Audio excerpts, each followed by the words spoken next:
जय हिंद दोस्तों, मेरे चैनल में आप सभी लोगों का स्वागत है। आज हमारे मध्य प्रदेश शासन की मंत्री जी हमारे दीदी कृष्णा गौर महाशिवपुराण में पहुंची आज, और उनने अपने शब्दों में माँ शारदा के बारे में, भक्ति के बारे में, शिव शंकर भगवान की भक्ति के बारे में बताया। देखते रहिए, लाइक करिए, शेयर कीजिए। जय हिंद दोस्तों, बहुत ही अच्छा उन्होंने बताया है। संस्कृत के बारे में भी बताया है। देखते रहिए, लाइक करिए, शेयर कीजिए। जय हिंद दोस्तों, चैनल को सब्सक्राइब कीजिए। जय हिंद दोस्तों। पूजनीय आचार्य श्री के मुखार बिंद से इस पतित पुनित पावन श्री शिव महापुराण की कथा सुनने का हम सबको सौभाग्य मिला है। और आज जब इस पवित्र पंडाल में मैं पहुंची, शिव जी के चरण कमलों की सेवा करना नारी का धर्म है कि पति को ही परमात्मा मानना। जीवन में विपत्ति आ जाए तो कभी किसी से मत कहना, पति के सामने दो आंसू ढाल लेना और अपनी समस्या बता देना। बेटी, ये जीवन बहुत लंबा है, दुख आए तो किसी को मालूम नहीं पड़ने देना। घर में बैठ कर के बस सिर्फ पति को बताना और किसी को कहना। ये 9 भक्तियों में यदि एक भी किसी के पास में है तो चाहे वह स्त्री हो चाहे वह पुरुष हो, भगवान राम ने स्वयं कहा है, सोई अतिशय प्रिय धामिनी, वही मुझे अत्यंत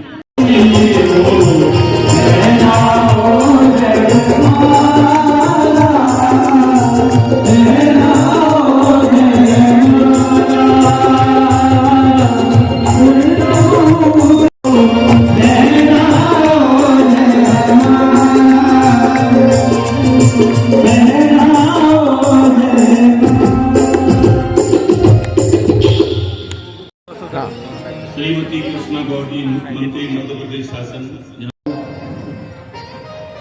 इसी क्रम में श्रीमती उर्मिला मौर्य जी,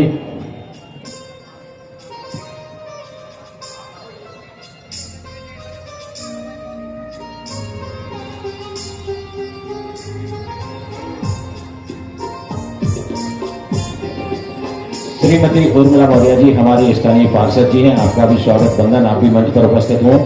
आदरणीय श्री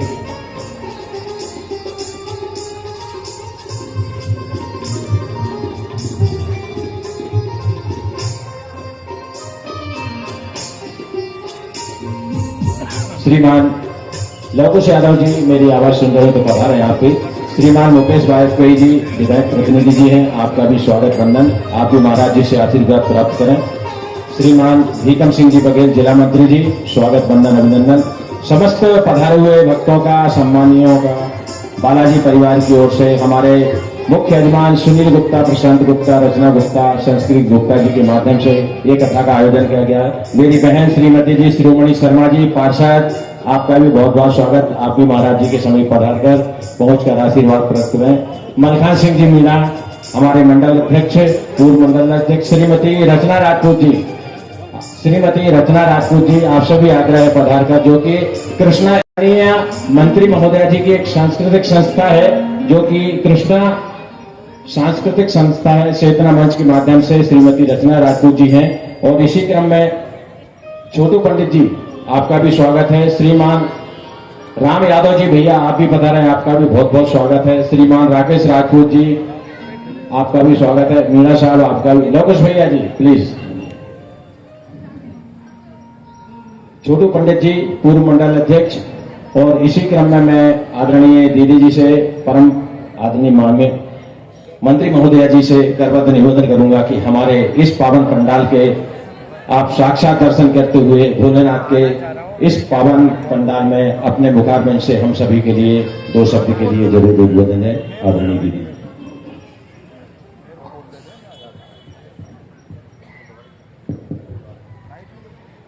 बोलिए शंकर भगवान की, पार्वती मैया की।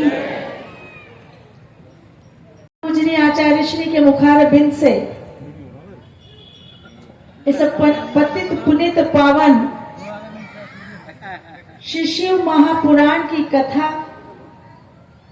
सुनने का हम सबको सौभाग्य मिला है। और आज जब इस पवित्र पंडाल में मैं पहुंची तो मुझे 12 ज्योतिर्लिंग के दर्शन भी, परिवार को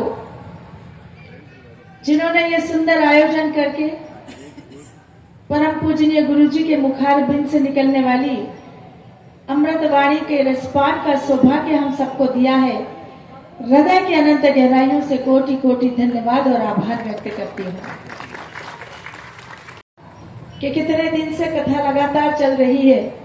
आदरणीय गुप्ता जी ने बताया कि 7 दिवसीय श्री शिव महापुराण की ये कथा है और 12 तारीख को विश्राम होगा और लगातार हर रोज कथा श्रवण करने आने वाले श्रद्धालुओं की संख्या लगातार बढ़ती जा रही है, जिसमें सबसे बड़ी संख्या हमारी मातृशक्ति की है।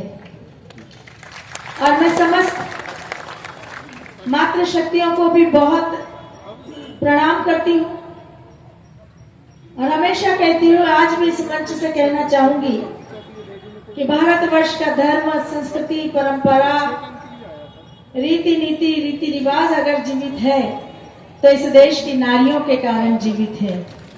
अगर भारतवर्ष की नारियों ने अपना धर्म छोड़ दिया होता तो ये देश भी कभी का रसातल में चला गया होता। परम पूजनीय गुरु जी ने आज व्यास पीठ से भी हमें यही संस्कार देने का काम किया है। इस देश की नारी शक्ति में वो ताकत है, वो शक्ति है कि वो अपनी संस्कृति, संस्कार, परंपराओं को आगे बढ़ाती है। वो अपने हाथों से आने वाली पीढ़ियों का श्रृंगार करती है, उसे संस्कारवान बनाती है और साथ ही परिवार के प्रति जो दायित्व हमारा है उसका निर्वहन भी करती है। आज भगवान शिव पार्वती जी के विवाह का प्रसंग था और परम पूजनीय आचार्य श्री ने हम सबको बताया कि स्त्री का धर्म क्या होता है और हम मानते हैं कि वास्तव में हर नारी के लिए उसका पति परमेश्वर का स्वरूप होता है, शिव का स्वरूप होता है और निश्चित रूप से हर नारी ये मानती भी है कि जिससे एक जन्म के लिए ब्याह हुआ, 7 जन्म तक वही आशीर्वाद के रूप में, सेवा के रूप में, मेरे जीवन साथी के रूप में मेरे साथ हो। ये परंपरा पूरे विश्व में अगर कहीं है तो सिर्फ हमारे भारतवर्ष में ही। हम गर्व के साथ ये कहते हैं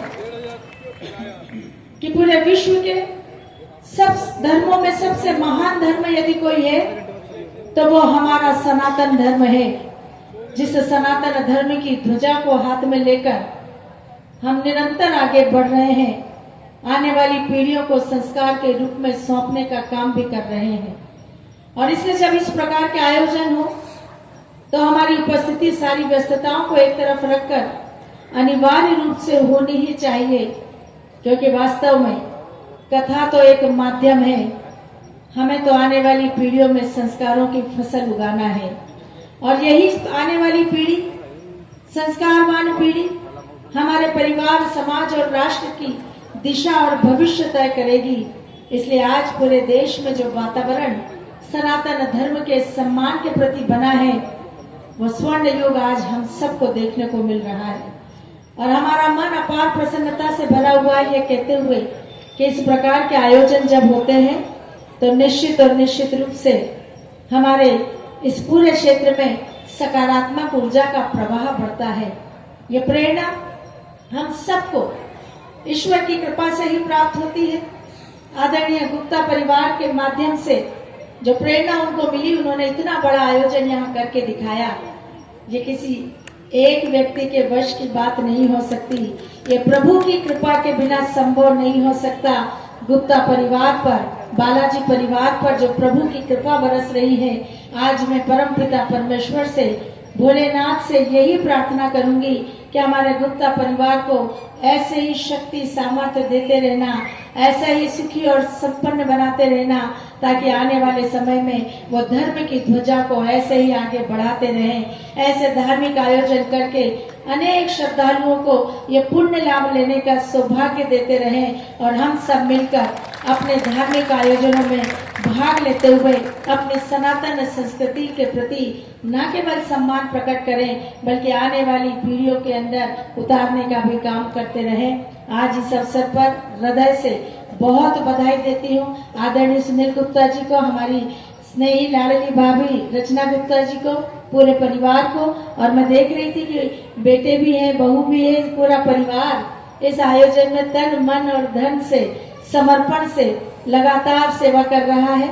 निश्चित रूप से हमारा यही समर्पण प्रभु के प्रति हमारी शक्ति को प्रदर्शित करता है और प्रभु हमारे इसी समर्पण से प्रसन्न होकर आशीर्वाद की कृपा बरसाते हैं। आप पर भी ऐसी आशीर्वाद की कृपा बरसे, पूरे समाज पर भगवान के आशीर्वाद की कृपा बरसे और हम सब मिलकर इस देश को पुनः विश्व का नेतृत्व करने वाला देश बनाए, हमारी सनातन संस्कृति पर गर्व करते हुए आगे बढ़ाने का काम करते रहे।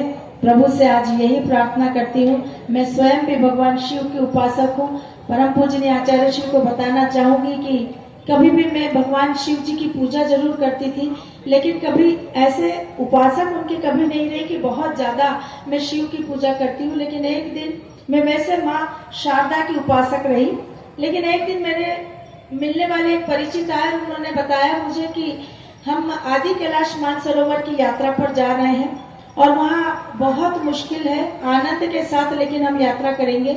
और मेरे मन में भी एक प्रेरणा जगी कि क्या मैं आपके साथ चल सकती हूँ। उन्होंने कहा कि नहीं, आप नहीं चल सकती, कि जितने लोग जाने वाले थे वो सब हो चुके हैं, अब कोई जा नहीं सकता। कोई बात नहीं, जब दोबारा जाने का हो तो आप मुझे जरूर बताएं। और उसके बाद उनकी वो यात्रा कैंसिल हो गई क्योंकि कोरोना आ गया। कोरोना के बाद जब वापस ये यात्रा शुरू हुई तो उनका सबसे पहला फोन मेरे पास आया कि शायद प्रभु ने आपको बुलाया है, अगर आप हमारे साथ चल सकती हैं तो आप चलें। और मैंने उन्हें तत्काल सहमति दी कि शायद प्रभु का बुलावा आया है।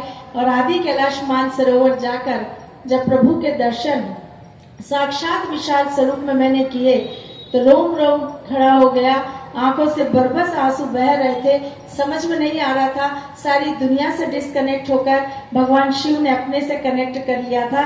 वो अद्भुत अनुभूति आज भी जब याद करती हूँ तो रोंगटे खड़े हो जाते हैं कि भगवान शिव का विराट स्वरूप देखकर मन में यही विचार आया कि इतने दिन क्यों लग गए आपके दर्शन करने आने में। इसलिए यहाँ बैठे हुए सभी श्रद्धालुओं से कहना चाहूंगी, जब भी समय मिले आदि कैलाश मानसरोवर की यात्रा जरूर जाइए। अब तो वो हमारे देश से ही संपन्न हो रही है। प्रधानमंत्री जी ने ऐसी व्यवस्था कर दी कि हमें अब चीन से जाने की जरूरत नहीं, भगवान के दर्शन अपने देश से ही हो सकते हैं। और इसलिए हम सब मिलकर यही संकल्प करें कि हमारे देश में आने वाले सभी तीर्थ स्थलों का हम जरूर दर्शन करें। जब भी समय मिले हम जरूर जाएं, क्योंकि इसी से हमारा जीवन कोटि कोटि धन्य होगा। यही हमारे तीर्थ स्थलों पर जाकर हमारी आने वाली संस्कृति, आने वाली पीढ़ियों को जोड़ने का काम हम कर सकेंगे और यही प्रभु के प्रति हमारी सच्ची भक्ति होगी। आप सबको एक बार पुनः बहुत बहुत बधाई, बहुत शुभकामनाएं। भगवान का आशीर्वाद सदा हम सब पर ऐसा ही बरसते रहे और भोले बाबा के आशीर्वाद से हम सबके जीवन में खुशहाली, सुख, समृद्धि, रिद्धि सिद्धि और सुख शांति आती रहे। बहुत बहुत धन्यवाद। जय हिंद।